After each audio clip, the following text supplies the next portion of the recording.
Medicaid disenrollments top 10 million. Is this a good thing or a bad thing?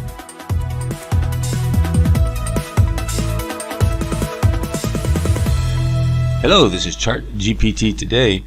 There's a report out here that says Medicaid disenrollments passed 10 million as states continue their eligibility checks. Now, Medicaid is that part of the federal support program for poor people that cannot afford health care. And there's currently approximately 28 million Americans to date.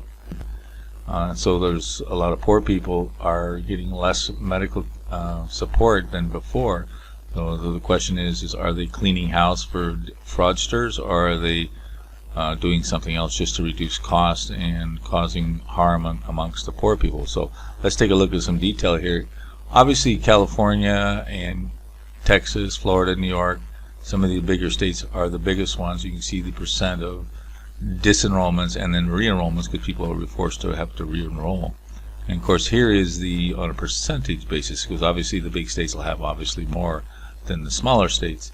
And what's is interesting that most of these tend to be on the top red states. So either the red states are doing a good job of cleaning the rolls, or are they being targeted to create a political situation where the poor people are hurting in these red states more than not.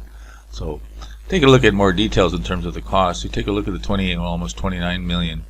71% don't have disability.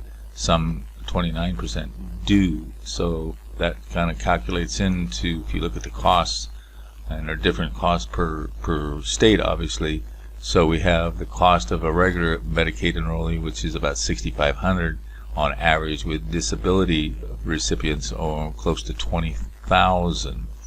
So that has to be calculated based upon the numbers accordingly. So, and in fiscal 2022, the Medicare program cost $747 billion. That's huge. That's almost, we're talking almost 7-8%. There's 12% of the total there.